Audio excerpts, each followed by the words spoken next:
Peru, 1948. Part 1. Whispers in the Shadows of the Andes. The village of Huayna lay cradled within the Andes, as if the mountains themselves sought to shield it from the brutal forces of nature. Small, stone houses with thatched roofs dotted the slopes, their chimneys sending wisps of smoke into the cold, crisp air. The villagers, descendants of ancient Andean peoples, were resilient, their lives shaped by the unforgiving terrain around them. The mountains were as much a part of their existence as the blood in their veins, both a protector and a constant threat. For as long as anyone could remember, the winters had been harsh, and the avalanches even harsher. With each new season came the anticipation of snowstorms so fierce that they could wipe out entire families, leaving only silence in their wake. And yet, despite the looming danger, life went on. The people of Huayna knew the risk of living beneath the towering peaks, but they had little choice. The mountain gave them shelter, but it also held their lives in a precarious balance. Isabel stood in front of the small stone chapel that anchored the village square, her breath visible in the cold morning air. She was a woman of quiet strength, her presence both calming and commanding.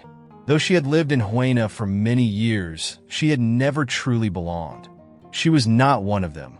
She had not been born on this land, nor did she carry the weight of ancestral knowledge that the villagers did. But her faith, unwavering and pure, had earned her the respect and admiration of the community. The chapel bell tolled gently in the morning light, its sound carrying across the frozen valley. Isabel entered the modest building, kneeling before the altar, her hands clasped in prayer. The flickering light of a single candle danced upon the stone walls, casting long, wavering shadows that seemed to whisper of forgotten times and distant hopes. It was here in the stillness of prayer that she first saw the vision. At first, it was nothing more than a flicker in her mind, like a distant star on the edge of her thoughts. She ignored it, focusing instead on the rhythm of her prayer. But the flicker grew, expanding into a soft glow that filled her with warmth despite the cold stone beneath her knees. Slowly, an image began to take shape. The vision was otherworldly. It was a mountain peak, but not just any mountain. It was the very mountain that loomed above the village, familiar yet transformed. At its summit, a brilliant cross of light shone, illuminating the surrounding snow in a radiant halo. The cross wasn't of this earth. Its light was pure, almost divine, as if it was made from the very essence of the heavens themselves. Isabel's heart beat faster. She could feel the pulse of the light, steady and strong, as though it carried a message meant only for her. The vision lasted but a few moments, yet in that brief time, it left an indelible mark upon her soul. She knew, deep within her, that this was no ordinary dream. This was a sign, a call to action. But what did it mean? The vision faded, leaving Isabel alone once more in the silence of the chapel. Her hands trembled slightly as she crossed herself, whispering a prayer of gratitude and confusion. She did not speak of the vision to anyone, not yet. To do so would be to invite doubt, skepticism, and possibly ridicule. But the image remained, as vivid as the mountain itself, hovering in her thoughts long after she left the chapel. As the days passed, the vision returned, stronger and clearer each time. The cross of light became more defined, its brilliance more intense, as if urging her to act. At night, she would wake suddenly, her breath caught in her chest, the vision fresh in her mind, as though it had been burned into her very being. The message was becoming unmistakable. It was not just a vision, it was a warning. The villagers, meanwhile, continued their lives as usual. They went about their daily tasks, tending to livestock, gathering firewood, preparing for the long winter ahead. The threat of avalanches always loomed, but it had become a part of life. They spoke of it the way one speaks of the changing seasons, inevitable but distant. Little did they know that something far more dangerous was stirring in the heart of the mountain. One evening, As Isabel sat by the fire in her small stone cottage, she could feel the weight of the vision pressing upon her. It was no longer something she could keep to herself. She had to share it, had to warn the others. But the fear of being dismissed gnawed at her. The villagers respected her faith. Yes, but would they believe such an extraordinary claim? Would they see it as a message from God? Or would they laugh it off as the fantasies of an overly devout woman? The wind howled outside, rattling the shutters on her windows. Isabel stared into the flames, the warmth of the fire doing little to soothe her unease. She knew what she had to do. With a steadying breath, she rose, pulling her shawl tightly around her shoulders, and made her way through the village toward the chapel. There was one man she trusted above all others, Father Manuel. Father Manuel had served Huayna for over 30 years, his wisdom earned through years of guiding the villagers through both joy and tragedy. His faith was deep, though tempered by the pragmatism of a man who had seen much suffering. If anyone would understand the significance of her vision, it was him. Inside the chapel, the air was cold, but the warmth of the candlelight created an inviting glow. Father Manuel sat at his small wooden desk, his glasses perched on the tip of his nose as he pored over an old, weathered Bible. He looked up as Isabel entered, a kind but weary smile on his face. "Isabel," he greeted her, "what brings you here at this hour?" She hesitated for a moment, then spoke, her voice quiet but firm. "Father, I have seen something I believe is a sign from God." The priest set his Bible aside, his eyes narrowing in concern. "Tell me." Isabel sat down across from him, her hands folded tightly in her lap as she recounted the vision. She described the cross of light, the mountain, the overwhelming feeling that it was more than just a dream. As she spoke, Father Manuel listened intently, his expression unreadable. When she finished, there was a long pause. The silence between them was heavy, filled with unspoken questions. Finally, Father Manuel spoke. "Visions can be powerful, Isabel, but they can also be misleading. Are you certain this is a message from God?" Isabel met his gaze, her eyes filled with conviction. "I know it in my soul, Father. This is not just a dream. It is a warning. Something is coming, and we must be ready." Father Manuel leaned back in his chair, his fingers steepled in thought. "If what you say is true, then we must pray for guidance. But we must also be cautious. The villagers, they are afraid. They have lived with the threat of the mountain for generations. If we stir up fear without reason..." His voice trailed off, but Isabel understood his meaning.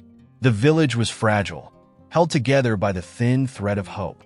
Any talk of divine warnings could unravel that thread, sending the people into panic. "I will pray, Father," Isabel said softly. "But I believe this is something we cannot ignore." Father Manuel nodded slowly, his eyes filled with the weight of his years. "Let us hope, Isabel, that your faith will lead us to the truth." As Isabel left the chapel that night, she felt both a sense of relief and a growing urgency. The vision was not going away. It was growing stronger, more insistent. She had taken the first step, but deep down, she knew it was only the beginning. Something was coming, and whether the villagers believed her or not, she could not stand idly by. The cross of light still shone in her mind, brighter than ever.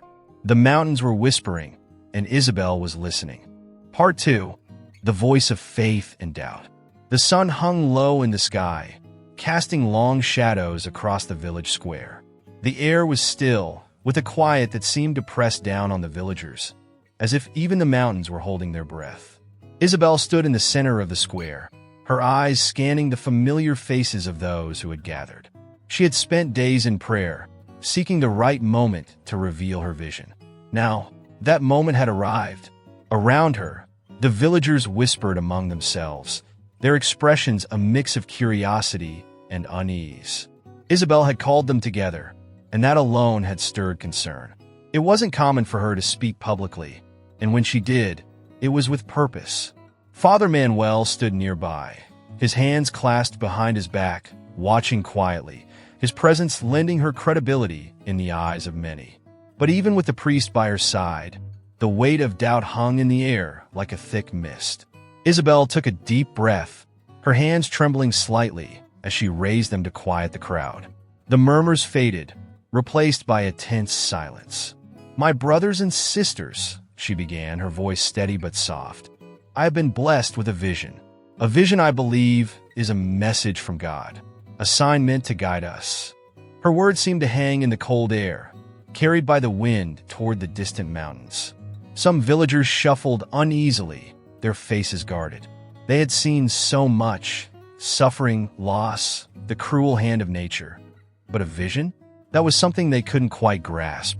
Visions were the stuff of ancient stories, not the harsh realities of mountain life. "I have seen a cross of light," Isabel continued, her voice growing stronger with each word. "It shines from the peak of the mountain that watches over us. It has appeared to me not once, but many times. And I believe it is a warning." A ripple of concern spread through the crowd. The villagers had lived in the shadow of the mountains for as long as anyone could remember. They knew the danger that lurked there, but to hear that God might be sending a warning, that was something different entirely. Pedro, a tall, broad-shouldered man with rough hands and a weathered face, stepped forward. He was one of the most respected farmers in the village, known for his practical nature and his unwillingness to be swayed by superstition. His eyes were sharp as he regarded Isabel, but not unkind. "Sister Isabel, we all respect your faith, and we know you would never speak without good reason. But a vision? And a warning from God?" He shook his head, his voice low but clear. "What exactly are you saying we should do? Abandon our homes? Run from the mountain?" Isabel held his gaze, her heart steady. She knew that Pedro spoke for many of the villagers, those who relied on their sense of practicality to survive in the harsh landscape. "No, Pedro, I am not asking you to run. I am asking you to believe. I am asking you to join me in prayer at the very place where the vision appears, the mountain itself. God is showing us the way. We must go to the summit." A murmur of disbelief rippled through the crowd. Climbing the mountain in the dead of winter? It was madness, some thought. The journey would be dangerous, the cold merciless. They had lost too many to the avalanches to consider such a thing lightly. Rosa, a young widow with her infant son strapped to her chest, stepped forward. Her face was pale, her eyes hollowed by grief and exhaustion, but there was something in her gaze, something that flickered with hope, even in the midst of her sorrow. If God is giving us a sign, how can we ignore it? Her voice trembled, but there was strength in her words. "I lost my husband last winter to the avalanche. If Sister Isabel says we must go, then I will go. For my child. For all of us." Her words seemed to strike a chord, and a few others nodded, though many still looked uncertain.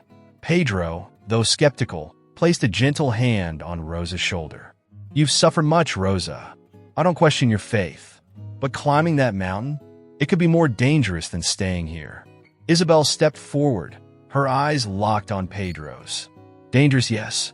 But what if the danger we face is not from the mountain, but from ignoring the sign God has sent us? What if by climbing, we find salvation?" Father Manuel cleared his throat, drawing the attention of the crowd. His voice, though soft, carried authority. "We must tread carefully," he said. "Faith is a powerful force, but so too is fear. Isabel has shared her vision with me, and I believe her heart is true. But the decision to climb is not one to be made lightly. I ask that each of you search your hearts. If you believe, as Isabel does, that this vision is a divine warning, then join her. If not, there is no shame in staying behind." The crowd was silent again, the weight of the decision pressing down on them. Isabel could see the struggle in their eyes, the pull of doubt, the flicker of hope, the fear of the unknown. For a moment, she wondered if she had asked too much. These people had already endured so much. Could they really be expected to risk their lives on nothing more than a vision? But then, slowly, one by one, villagers began to step forward. Rosa was the first, clutching her child tightly to her chest. Then came Pedro, his brow furrowed with worry, but his resolve steady. Others followed, men and women, young and old, until a small group had gathered around Isabel, their faces marked with a mixture of faith and fear.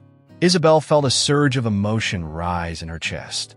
These people, these brave souls, were willing to follow her into the unknown, not because they were certain, but because they believed. She could feel the power of their faith, fragile yet unbreakable, like the thin layer of ice that covered the village river in winter, shimmering under the light of the setting sun. "Thank you," she said, her voice barely a whisper, though it carried to every ear. "We will leave at first light." As the crowd dispersed, those who had chosen to stay behind cast uncertain glances at those preparing for the journey. The village had always been close-knit, but now it felt as though an invisible line had been drawn between them. Those who believed and those who did not. Isabel watched as Father Manuel spoke quietly with Pedro, their faces grave. She knew the risks, perhaps more than anyone, but she also knew that faith was not always about certainty. It was about trust, trust in the unseen, trust in the impossible. That night, Isabel knelt once more in the chapel, her fingers clasped tightly around the wooden rosary that had been her constant companion for years. She prayed not only for the strength to climb the mountain, but for the courage to lead. She prayed for the villagers, for Rosa and her child, for Pedro and his doubts. She prayed for the mountain itself, that it might show mercy. And as she prayed, the image of the cross of light returned, brighter than ever before. This time, it seemed to pulse with a rhythm that matched her heartbeat, as if it was alive, watching, waiting. She knew, in her heart, that the journey ahead would not be easy. The mountain had always been both a giver and a taker of life. But now, it had become something more. It had become a path to either salvation or destruction. Isabel rose from her knees. Her resolve hardened like the ice beneath her feet. She would climb the mountain. She would lead her people to the summit. And she would trust in the vision that had been given to her, no matter the cost. As the last candle flickered out, casting the chapel into darkness, Isabel felt a calm settle over her. The morning would come soon enough, and with it, the unknown. But for now, she was at peace. The cross still shone brightly in her mind, guiding her steps, even in the dark. Part 3. The Trials of Faith and Ice. The morning air bit into their skin like 1,000 tiny needles as Isabel and her small group of villagers set out on the treacherous climb. The sun had barely risen, casting the world in a cold, pale light. The sky was a gray sheet overhead, heavy with the promise of more snow, and the mountain loomed before them like an indomitable wall of ice and stone. Pedro, who had taken on the role of leading the physical aspect of the climb, walked ahead, his steps cautious and deliberate. The path was narrow, snaking along the side of the mountain with steep drop-offs that disappeared into foggy oblivion. The snow, which had fallen heavily the night before, crunched beneath their boots, but it also concealed patches of ice that made every step a potential slip into danger. Isabel followed closely behind Pedro, her eyes focused on the path ahead, but her heart far away, anchored by the vision of the cross of light that had brought them to this moment. Behind her, Rosa struggled to keep pace, her child bundled tightly against her chest, while the others trudged on in silence, their breath visible in the cold air. Each step felt like a prayer in itself, a plea for safety, for strength, for guidance. The climb was steep, and the cold sapped their energy, but there was something more pressing than the physical challenges of the journey. As they ascended, a strange, unspoken tension began to settle over the group. It was not fear of the mountain itself, but a deeper, more spiritual struggle, doubt. The higher they climbed, the more the fog thickened, wrapping them in a veil of uncertainty. The world below vanished from view, leaving only the cold, white expanse of the mountain around them. It felt as though they were walking into the unknown, each step taking them further from the reality of the village they had left behind and deeper into something both mystical and terrifying. Pedro, ever the pragmatist, voiced what many were feeling. "Isabel," he called over his shoulder, his voice muffled by the wind. "Are you certain this is the right way? We've been climbing for hours, and there's no sign of anything. No cross, no light, just more snow." Isabel, her breath coming in short, labored bursts, paused to steady herself. She felt the weight of his question, but more than that, she felt the weight of the group's collective doubt pressing down on her. "I don't know exactly where the vision will appear," she admitted, her voice quiet but firm. "But I believe we are on the right path. We must keep going." Pedro's brow furrowed as he looked back at the group, his eyes filled with concern. The others were visibly exhausted, their faces pale from the cold, their movements sluggish from fatigue. Rosa, though determined, was clearly struggling with her child in tow, and several others had begun to lag behind, their breath shallow and pained. "I know you believe, Isabel," Pedro said, his tone softening. "But belief won't keep us alive out here. This mountain doesn't care about our faith. It will take us if we're not careful." Isabel met his gaze, her heart heavy with the burden of leading these people into such danger. "I understand your fear, Pedro, but faith isn't about knowing what's ahead. It's about trusting that God will guide us, even when the path is unclear." Pedro hesitated, torn between his respect for Isabel's conviction and his instinct for survival. The mountain had claimed many lives over the years, and he knew its dangers better than anyone. But something in Isabel's eyes, something unyielding and full of purpose, gave him pause. "All right," he said finally, turning back to the path. "But if things get worse, we turn back." The group pressed on, the wind howling around them like a living thing, pushing against their every step. The climb became steeper, the path narrower, and the snow deeper with every passing hour. It was as if the mountain itself was testing them, challenging their resolve with every grueling mile. At one point, they came upon a particularly treacherous stretch of the path where the trail was little more than a thin ribbon of ice, barely wide enough for one person to pass at a time. To their left, the mountain wall rose like a fortress of rock and snow. To their right, the ground dropped off into a sheer cliff, disappearing into a swirling sea of fog. Pedro, taking the lead, anchored a rope to a jagged outcrop of rock and began to guide the others across, one by one. The tension was palpable as each person crossed, their footsteps slow and deliberate, their hands gripping the rope with white-knuckled fear.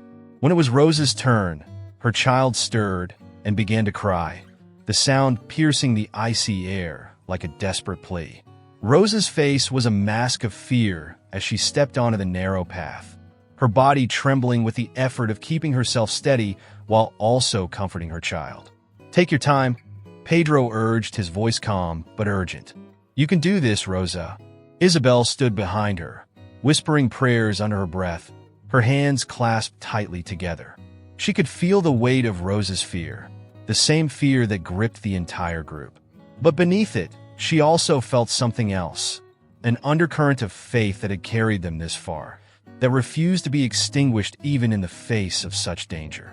Rosa took another step, then another, her breath coming in shallow gasps as she inched her way across the icy path. The baby's cries grew louder, echoing off the mountain walls, as if the mountain itself was mocking their efforts. Then, suddenly, Rosa slipped, her foot skidded on a patch of ice, and for a heart-stopping moment, she teetered on the edge of the cliff, her body leaning precariously over the abyss. A gasp rippled through the group, and Isabel's heart leaped into her throat. Pedro, quick as lightning, lunged forward, grabbing Rosa by the arm and pulling her back to safety. She collapsed into his arms, sobbing with relief, her child still crying in her embrace. "You're all right," Pedro whispered, his voice hoarse with tension. "You're all right." Isabel let out a breath she hadn't realized she'd been holding, her hands trembling as she made the sign of the cross. "Thank God," she whispered. "Thank God." The group gathered themselves, shaken but unharmed, and continued their climb. The incident had rattled them all, but it had also deepened their resolve. They had come too far to turn back now. As they climbed higher, the landscape began to change. The snow, which had been thick and heavy lower on the mountain, became lighter and more powdery, swirling around them in gusts of wind. The fog began to lift, revealing glimpses of the jagged peaks above, their tips glistening like shards of glass in the weak sunlight. It was then that Isabel felt it, a shift in the air, subtle but undeniable. The wind, which had been howling relentlessly for hours, suddenly died down, leaving an eerie stillness in its wake. The world around them seemed to pause, as if the mountain itself was holding its breath. "Do you feel that?" Isabel whispered, her voice barely audible in the quiet. Pedro glanced around, his brow furrowing in confusion. "Feel what?" Isabel closed her eyes, her heart pounding in her chest. It was a sensation she couldn't quite explain, a deep, resonant hum that seemed to come from within the mountain itself, as though something ancient and powerful was stirring beneath their feet. "We're close," she said, her voice trembling with both awe and fear. "We're close to the summit." The others exchanged uneasy glances, but they followed Isabel's lead, pressing on with renewed determination. The air grew thinner, the cold more biting, but there was something else now, something that pulled them forward like an invisible hand guiding them toward their destination. And then, just as they crested the final ridge, they saw it. The cross of light. It blazed against the sky, brilliant and pure, its radiance cutting through the mist like a beacon from heaven. The group froze, their breath caught in their throats, as they gazed up at the miraculous sight. Isabel fell to her knees, tears streaming down her face. "Thank you, Lord," she whispered, her voice choked with emotion. "Thank you for guiding us here." The others followed suit, their doubts and fears melting away in the presence of the divine light. In that moment, all the pain, all the struggle, all the danger they had faced on the climb seemed insignificant in comparison to the miracle before them. The mountain, once a place of fear and death, had become a sanctuary, a holy ground where faith and salvation met. And yet, as they knelt in reverence before the cross of light, there was a sense that their journey was far from over. The mountain had shown them the way, but what lay ahead was still unknown. For now, though, they were content to bask in the light, their hearts filled with gratitude and awe. Part 4. Prayers under a sky of light. The summit of the mountain was like a world apart, a place suspended between heaven and earth. The jagged peaks that had once seemed distant and unreachable now framed the sky like ancient guardians, their snow-covered tips glowing in the soft light of twilight. As the sun dipped lower, casting long shadows over the valley below, the cross of light blazed brighter than ever, cutting through the dimming sky like a beacon of hope. Isabel stood at the center of the group, her knees buried in the snow, her hands clasped tightly in prayer. Around her, the villagers knelt, their faces lit with awe as they gazed up at the miraculous sight. The air was cold, almost biting, but none of them felt the chill anymore. There was a warmth here, an inexplicable presence that filled the space around them, making the frigid mountain summit feel almost sacred. For a long moment, no one spoke. It was as if the entire world had gone silent, save for the soft, rhythmic sound of their breaths. Even the wind, which had howled so fiercely during their ascent, had stilled, leaving only the faint crackle of the snow beneath their feet. The light from the cross illuminated everything in a soft, ethereal glow, casting long shadows across the snow and making the jagged rocks shimmer like glass. Isabel's heart swelled with a mixture of awe and gratitude. She had trusted in the vision, followed it to this place, and now the proof of her faith blazed before her eyes. It wasn't just the cross of light that moved her. It was the fact that these villagers, her people, had come with her, trusting in something they couldn't see or understand. She could feel the power of the moment, the way the air seemed to hum with a kind of divine energy. Closing her eyes, she began to pray aloud, her voice soft but clear, each word carried on the wind as if it were a hymn rising to the heavens. "Lord, we are your humble servants. We have followed your light to this place, and we ask for your guidance, your protection, and your mercy. You have shown us a sign, and we place our faith in you." Her words seemed to resonate in the stillness, carried by the air and the light, weaving through the gathered villagers like a soft thread pulling them closer together. One by one, the others began to add their voices, soft murmurs of prayer and gratitude filling the space around them. Rosa, still clutching her child, whispered fervent prayers for her son's safety, her tears glistening in the light as they fell into the snow. Pedro, his hands resting on the ground in front of him, spoke quietly to God, asking for strength and understanding.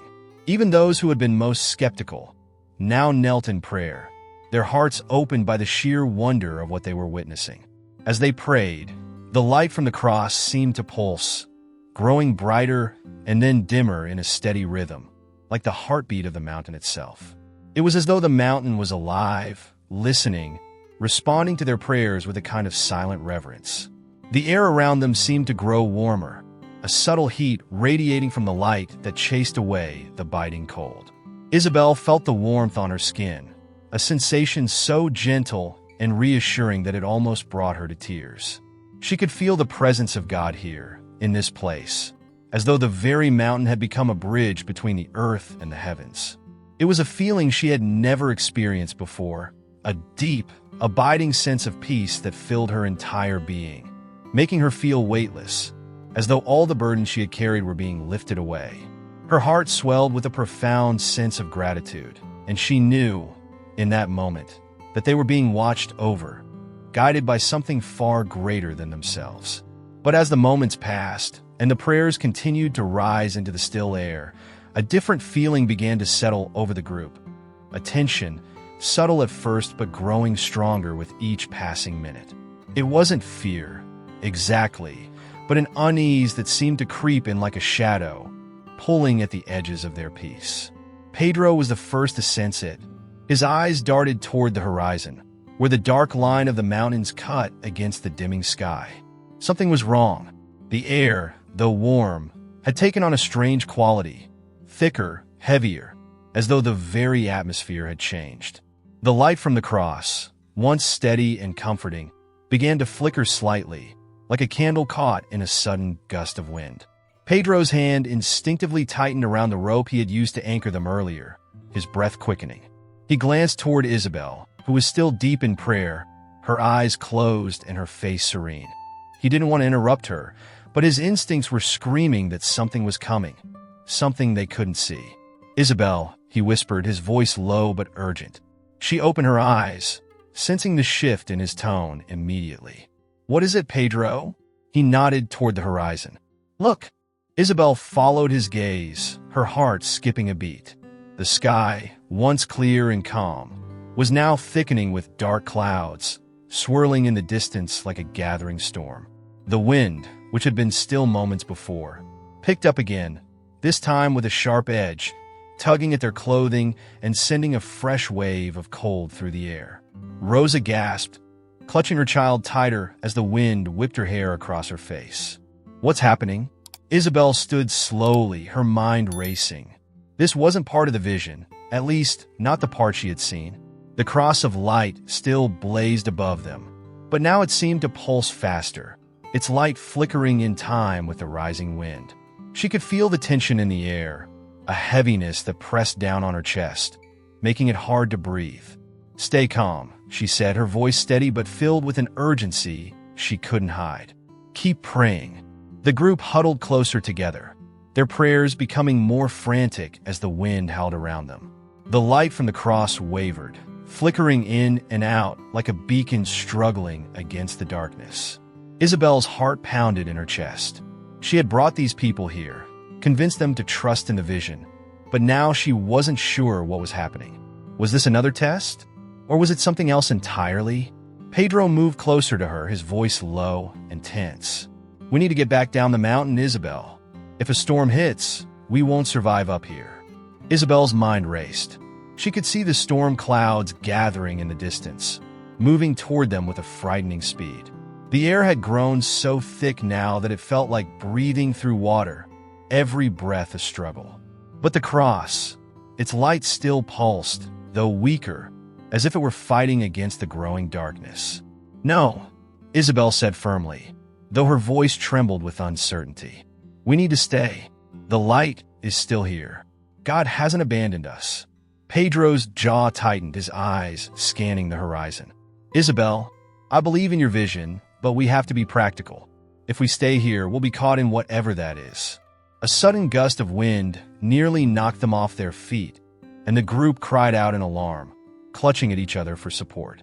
The storm was coming, fast, and the mountain, once so peaceful beneath the cross of light, now felt like a dangerous, hostile place. Isabel's mind raced. She had trusted the vision, trusted in God's guidance. But now everything was spiraling out of control. Was this part of the plan? Or was it a test of their faith? A final challenge to see if they would hold fast even in the face of danger?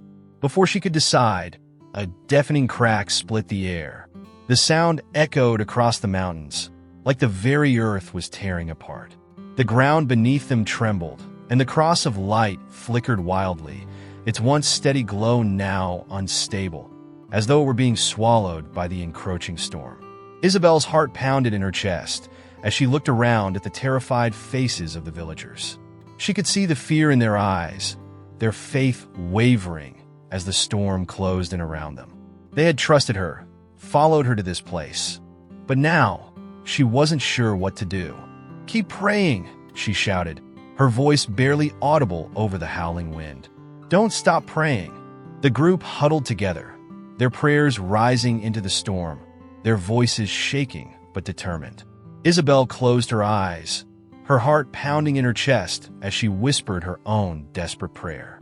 "Lord, we have followed your light. Show us the way. Protect us." And then, as suddenly as it had started, the wind stopped.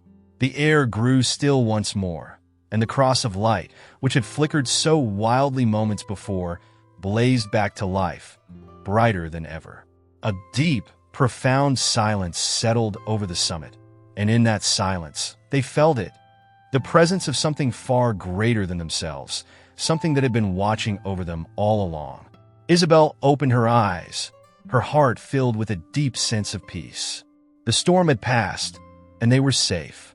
The light of the cross still shone brightly, guiding them, protecting them. For now, their prayers had been answered. Part 5. The Miracle and the Return.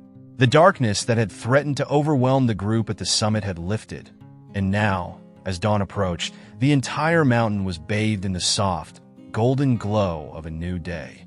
The cross of light still hovered above them, but its glow had softened, no longer pulsing with the urgency of the night before. It now seemed to stand as a silent guardian, a beacon of divine protection that had seen them through the night. Isabel knelt in the snow, her hands resting lightly on the cold ground, her heart filled with gratitude and awe. The storm that had threatened to sweep them away had passed, and the stillness of the morning felt like a gift, a moment of pure peace after the chaos and fear. The villagers, too, remained kneeling, their heads bowed in prayer, their breaths steady and calm. The mountain, once so imposing and dangerous, now felt like holy ground. There was a sense of reverence in the air, as though the very earth had been touched by the presence of something divine. The snow glittered in the early morning light, and the sky, once stormy and dark, had cleared, revealing a brilliant stretch of blue that seemed to stretch endlessly in every direction. For a long moment, no one moved. The group remained still, caught between the miracle they had witnessed and the reality of what they had to face upon returning to the village. The danger of the avalanches still lingered, a constant threat that could not be ignored. But now, after everything they had experienced, there was a new strength among them, a faith that had been tested and had endured. Pedro was the first to rise, his legs stiff from the cold, but his expression calm and thoughtful. He glanced at Isabel, a silent question in his eyes. "What now?" he seemed to ask, though the words remained unspoken. Isabel rose slowly, her body aching from the night's trials, but her heart light. She turned to face the group, her eyes shining with both exhaustion and determination. "We go back," she said, her voice quiet but resolute. "We return to the village, but we don't go back the same way we came. We go back with faith, with the knowledge that we've been guided and protected." The villagers, still in awe of what had happened, nodded in agreement. They too felt the weight of the night's events, the fear, the uncertainty, the miracle. But there was something more now, something that had shifted deep within them. They had seen the light. They had prayed together, endured the storm, and been spared. It was no small thing. As they gathered their things and prepared to descend the mountain, the cross of light began to fade. Its glow softened further, until it was nothing more than a faint shimmer in the sky. And then, as the sun rose fully over the horizon, it disappeared altogether, leaving only the pale light of the morning behind. Isabel watched the light fade, her heart full of a quiet joy. She knew that the vision had served its purpose. They had come to the mountains seeking guidance, and they had found it. Now, it was time to bring that faith back to their people. The descent was far less treacherous than the climb. The path, though still narrow and covered in snow, seemed easier to navigate in the morning light. The air was crisp and cold, but no longer carried the biting edge of the previous night's storm. Pedro led the way, his steps sure and steady, while Isabel stayed near the center of the group, offering quiet words of encouragement to those who still struggled. Rosa, carrying her child, walked with renewed strength, her face no longer drawn with worry, but filled with a serene determination. The others, too, moved with a quiet confidence, their fear replaced by a sense of purpose. They had survived the climb, the storm, and the night. Now, they carried with them the promise of the miracle they had witnessed, the cross of light that had guided them to safety. As they neared the base of the mountain, the village of Huayna came into view, its stone houses clustered together like a small, safe harbor in the vast expanse of the Andes. The village square, where so many of them had gathered in doubt and fear only the day before, now seemed to beckon them home, a place where they could share their story and spread the message of hope and faith.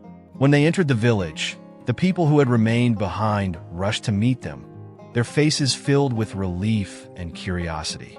Father Manuel was among them, his eyes wide with both disbelief and wonder as he took in the sight of the returning group. "You made it," he said, his voice thick with emotion. "Thank God you made it." Isabel nodded, a soft smile on her face. "We were guided, Father. The cross of light, it was real. We saw it. We prayed beneath it." Father Manuel's hands trembled as he made the sign of the cross, his eyes filled with tears. "A miracle," he whispered. "It's a miracle." The villagers gathered around, their questions spilling over in a flood of voices. "What happened on the mountain? Did you really see the light? Is the danger over?" Isabel raised her hand, calling for silence. "We went to the mountains seeking answers, and we found them," she said, her voice strong and clear. "The cross of light appeared, just as I had seen in my vision. It was a sign from God, guiding us and protecting us. And though the storm came, we were spared." The crowd listened in awe, their faces filled with a mixture of wonder and relief. For so long, they had lived in fear of the mountain, of the avalanches that could strike without warning. But now, after hearing Isabel's story, there was a sense of hope, a belief that perhaps they were not as helpless as they had once thought. "The mountain is still dangerous," Isabel continued, her tone more serious. "But we have seen a miracle. We have been given a sign that we are not alone, that God is with us. We must continue to pray, to trust in His guidance, and we must work together to protect our village." The villagers nodded, their hearts filled with a renewed sense of purpose. They had witnessed something extraordinary, and though the danger of the mountain remained, they now had faith that they could face it together. In the days that followed, the village of Huayna was transformed. The people, once divided by fear and doubt, now worked together with a sense of unity and purpose. They reinforced their homes, built new defenses against the avalanches, and most importantly, they prayed together as a community. The cross of light, though no longer visible, had left its mark on their hearts, a reminder that they were not alone in their struggles. Isabel, too, found herself changed. The vision had given her strength, but more than that, it had deepened her faith. She had always believed in God's presence, but now she had seen it, felt it, in a way that was undeniable. And though she did not seek recognition, the people of Huayna now looked to her as a leader, a beacon of hope in their most trying times. As the months passed, the winter came and went, but the avalanches never struck.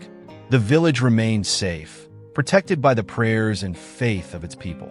And though the cross of light was never seen again, its memory lingered, a symbol of the miracle that had brought them together and saved them.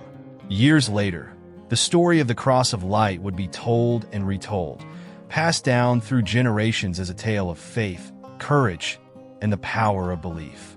And though the mountain remained, its shadow no longer held the same fear. For the people of Huayna, the mountain had become a place of prayer, a place where miracles could happen. And at the heart of that miracle was Isabel, the woman who had believed in the impossible and had led her people to safety through the power of faith.